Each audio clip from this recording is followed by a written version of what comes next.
Police पर वाहन checking के दौरान पिटाई का आरोप। वाहन चेकिंग के दौरान पुलिस पर युवक के साथ मारपीट करने का मामला सामने आया है। थाना में भी मारपीट करने की बात कही जा रही है। मामला बेनीपट्टी का है। मारपीट में जख्मी बेनीपट्टी थाना क्षेत्र के कटैया गांव निवासी मो फिरोज का सदर अस्पताल में इलाज चल रहा है। परिजनों का कहना है कि बुधवार सुबह 9 बजे खिरहर थाना के सोनई गांव स्थित अपने ससुराल से वापस अपने घर कटैया लौट रहे थे। इसी दौरान मोहम्मदपुर गांव के निकट बेनीपट्टी की पुलिस वाहन चेकिंग कर रही थी। पुलिस ने बाइक पर सवार युवक फिरोज को रोकने को कहा, लेकिन वह नहीं रुका, कुछ दूर आगे जाकर रुका। इसी बात पर पुलिस ने युवक की पिटाई करनी शुरू कर दी। विरोध जताने पर पुलिस ने युवक को पकड़ लिया और उसकी बाइक जब्त कर ली। पुलिस पर हमला करने का आरोप लगाते हुए कस्टडी में ले लिया। थाना पर भी फिरोज के साथ बेरहमी से पिटाई की गई। जनप्रतिनिधियों के हस्तक्षेप के बाद रात करीब 10 बजे पीआर बॉन्ड बनाकर उसे छोड़ दिया। उधर बेनीपट्टी डीएसपी निशिकांत भारती ने बताया कि बाइक सवार को रुकने को कहा गया, लेकिन वह नहीं रुके।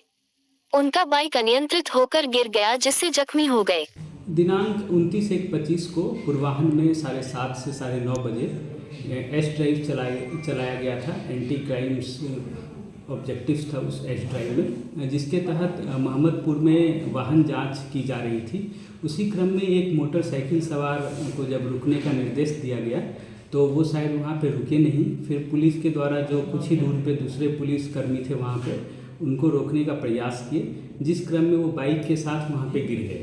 तत्पश्चात उनको बेनीपट्टी थाना लाया गया और जिसकी प्रॉपर स्टेशन डायरी भी की गई है, और जो भी ज़रूरत मोटरसाइकिल के जितने भी कागजात थे उन सभी कागजातों को थाना पे मंगाया गया। उसका वेरिफिकेशन करने के बाद पीआर बॉन्ड पे सही सलामत उनके परिजन को सौंपा गया है, जिसका वीडियो रिकॉर्डिंग भी किया गया था और स्टेशन डायरी में भी एंट्री की गई है। की ओर आ रहा था, तब रास्ते में मोहम्मदपुर पुल पर गाड़ी चेकिंग हो रही थी। खूब धुनी लगा हुआ था, हम पहचाने नहीं, लेकिन गाड़ी रोकने के लिए कहा गया, रोके, लेकिन आगे थोड़ा सा बढ़ा दिए। उसी पर हमारी गाड़ी पर एक डंडा मारा पुलिस वाला, और फिर मारने के बाद जब हम बोले क्यों मारते हैं तो हमें भी खूब मारा, लाठी मारा और हम बेहोश हो गए। तब कुछ देर के बाद जब हमको होश आया तो हम देखे कि पुलिस की गाड़ी में हम बैठे हुए हैं। हम फिर कहे कि हमको एक कॉल बात करा दीजिए, अपने घर पे कह देते हैं। कहा कि माधव चौथ तुमको हम बात नहीं करने देंगे, तुमको तो थाने में उठुकाई करेंगे कि तुम्हारी नानी याद आ जाएगी। बहुत गाली बोला, जितना गाली नहीं बोलना था सब बोला। फिर हमको घर थाने में ला करके लॉकर में बंद कर दिया। 15-20 मिनट के बाद डीएसपी साहब आए और खूब हमको मारा।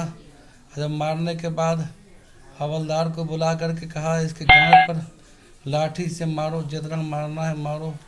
तो 1-2 आदमी पकड़ करके एक हवलदार खूब मारा, जितना हो सका मारा। हम पैर पकड़ने की कोशिश किए तो और मारने की हक लगा, खूब मारा, गाली खूब बोला, जितना बोलना था बोला। क्या तुम मौलवी हो, मस्जिद में रहते हो, अल्लाह से दुआ मांगते हो?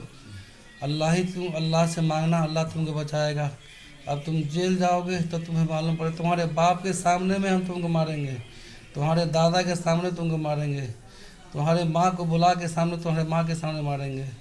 हम रिक्वेस्ट करते रह गए, लेकिन कोई हमको पानी देने को तैयार नहीं हुआ। एक हवलदार कहता था कि तुम पुलिस को पहचानते हो? पुलिस का मतलब क्या होता है? Grand father. और मौलवी दाढ़ी पकड़ के हमको थप्पड़ पर, गाल पर और लाठी से जैसे हुआ वैसे, मुक्का से जैसे मन हुआ, दोनों मिलके हमको खूब मारा। हम रिक्वेस्ट करते रह गए, लेकिन नहीं माना। पानी मांगे तो कहा कि पानी इस कमीने को नहीं मिलनी चाहिए। हम छिपा करके नंबर किसी के मार्फत, हम बहुत देर के बाद किसी मुसाफिर को पानी लाने आया, उसको हम लिख के नंबर भेजे कि हमारे इस नंबर पे फ़ोन कर दीजिए ताकि हमारी जान बच जाए।